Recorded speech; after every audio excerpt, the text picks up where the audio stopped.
नाही, तुम्ही शेतकऱ्याच्या मुली आहात, तुम्ही कष्टकरी आहात आणि तुम्ही वारकरी संप्रदायाचा असल्यामुळे तुमच्यावर पकडा खूप सुंदर आणि चांगल्या विचाराचा आहे. त्यामुळे अडचण शेतकऱ्यांचा जीव गेल्यानंतर सरकारला जागे ती का? दुर्दैव असं आहे. शेतकऱ्यांच्या शेतात ही आळी पडते, काही कीटकनाशकं पडते, तेव्हा सरकारला जाग येते.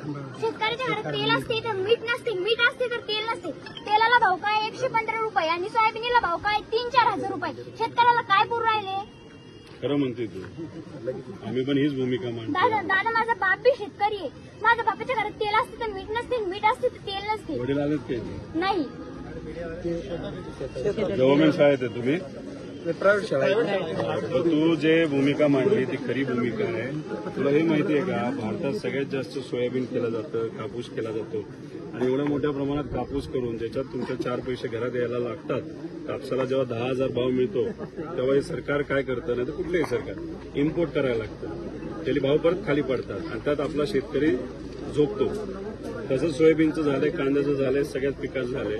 तुम्ही जे फर्टिलायझर घेतात तुमचे वडील तुमच्या शेतासाठी तेव्हा टॅक्स असतो. वही आणायची असते दादा, तर पप्पा जर का म्हणलं माझ्या खिशात 10 रुपये नाही तर इतकं वाईट वाटतं. नको करू, आम्ही तीच भूमिका घेतोय. तुला एक माहिती का, मी विरोधी पक्षातला आमदार आहे, पण मी जर आज निर्णय घेतला असता, नाही तर काल निर्णय घेतला असता, तर मी आज मंत्री सुद्धा झालो असतो, नाही तर पदाधिकारी झालो असतो. पण मी या सरकारबरोबर का नाही जात?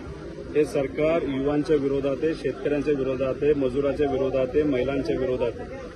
मजुरी जर का करायला गेलं तर लोक त्यांच्या औरत तर खूपच राबून घेते, पण रोज बी 200-250 रुपये फक्त हातावर टेकवतात मजुराची. आणि दुसरं तुला काय माहितीये का, सरकारला असं मत आहे की लाडक्या बहिणींना महिन्याला 1500 रुपये दिले, आम्ही त्यांच्या उपकार केले, बाकी काही मदत नाही केली तरी चालतं, असं सरकारचं मत आहे. 1500 रुपयात काय होणार आहे का महिन्याला? 1500 रुपये नाही दिले चालते दादा, पण आमच्या मालांना भाव द्या. पण तू आता कितवीत आहेस? 8वी. बरं, आता 11वी 12वी कुठून करणार? 11वी 12वी पप्पा आमचे एकर शेती, तर पप्पा म्हणजे चांगलं मोठ्या कॉलेजात घ्यायचं. तुझ्या घरचा काका मामा भाऊ मोठा आहे का कोणी? हिचं तू 8वी ना, 11वी जेव्हा जायचं असेल तर बारामतीला शारदा नगर म्हणून शाळा आहे.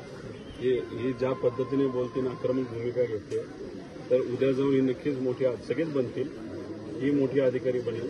आणि ती बनत असताना आमच्याही त्याच्यामध्ये एक सेवा म्हणून त्याची मदत म्हणून ही जी 11वी 12वी आणि नंतर पण तिला त्याच संस्थेमध्ये जर करायचं झालं तर सगळी जबाबदारी मी घेत आहे, असा शब्द व्हिडिओ काढलेला आहे.